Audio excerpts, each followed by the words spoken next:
cette vidéo, je vais vous parler des trompettes célestes, autrement appelées dans les pays anglo-saxons. Le concernant, il y a plusieurs théories qui tournent autour, mais aucune n'est valable. Alors comme vous l'aurez remarqué, il n'y a aucune raison apparente qui explique ce phénomène. La première fois qu'on l'a enregistré, ça a été en 1979 à Bristol, en Angleterre. D'ailleurs, c'est à ce moment-là que les scientifiques du CNRS ont tenté de donner une explication à ce phénomène.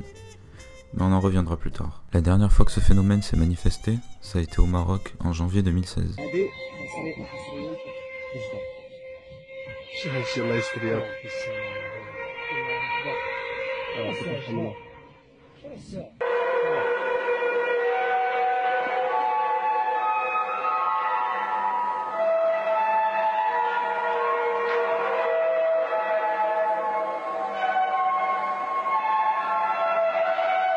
On parle de ce phénomène dans les trois grandes religions monothéistes, c'est-à-dire le judaïsme, le christianisme et l'islam. Les versions divergent un peu, mais ça reste quand même le même schéma à chaque fois. Bon, je vous la fais rapide. Alors Dieu, ou un de ses sbires, souffle dans une trompette et...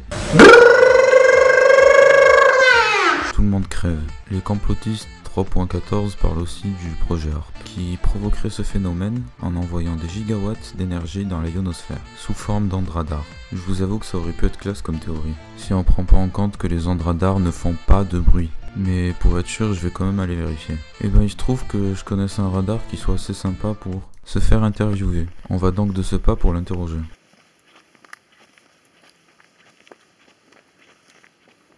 Bah voilà, il fait pas de bruit. Donc c'est limite si je classe pas cette théorie dans les théories de merde quand même. Eh mais attendez une seconde, ce radar n'envoie pas des gigawatts. Peut-être que dans le meilleur des cas il enverrait 1 mégawatt, ni plus ni moins. Donc il se peut qu'il fasse du bruit, mais très faible. Mais pas de panique, il se trouve que j'ai un logiciel qui augmente et clarifie le son. Il suffit d'augmenter un peu la sensibilité et voilà.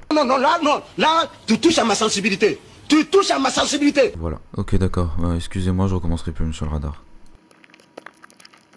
On va tout de suite commencer par les théories de merde. Merde, quand même. Ce que j'appelle les théories de merde, en fait, on devrait les appeler les théories de baltringue dans ce cas-là. Tu auras toujours un connard qui, soi-disant, peut tout expliquer, qui va te dire ah mais non, ça doit être le vent. Alors j'ai repéré deux connards qui font partie de cette catégorie. En premier lieu, il y a les cassos du CNRS qui disent c'est juste des phénomènes sismiques. Mais si c'est juste des phénomènes sismiques, comment t'expliques que ça vient du ciel, pas du sol, espèce de connard? Puis dans le deuxième cas, il y a les pseudo-hippies de merde qui te sortent des trucs tellement merdiques, du genre ce bruit est en nous, il est propre à chacun, ou c'est les cris de notre planète qui agonisent. Si ce bruit est propre à chacun et qu'il est à l'intérieur de nous, alors comment les caméras et les téléphones portables peuvent le filmer? Bande de sales charlatans de merde. Quant à la théorie de la planète qui hurle, faut que je me fructose un peu sinon je vais pas pouvoir continuer. La théorie qui casse les dents.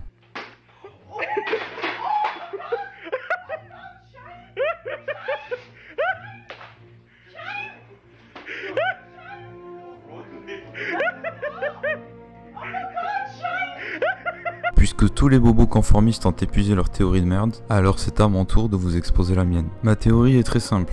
En écoutant le bruit, on peut remarquer qu'il est fortement similaire à un bruit de moteur. Donc on peut supposer que ce bruit il est émis par un objet qui se déplace. Mais vous allez me dire... Tu brûles vif la compte de caméra. Oui, mais vous allez aussi vous demander pourquoi est-ce qu'on le voit pas? Eh bien en fait c'est très simple. La raison pour laquelle on le voit pas, c'est parce que cet objet a la capacité de se dissimuler dans le ciel. Donc on peut résumer ça à un ovni géant. Et donc ce vaisseau a besoin d'antigravité. Pour ça, il va utiliser un champ magnétique très puissant, capable de contrer celui de la Terre. Ce champ magnétique va provoquer des ondes à basse fréquence, et parfois ces ondes sont audibles pour les êtres humains. Un peu comme les ondes provoquées par les éoliennes. Et voilà. Avec un peu de bon sens, j'ai réussi à vous expliquer d'où provenait le... Mais au final, c'est à vous de décider. Soit vous me croyez, soit vous ragez.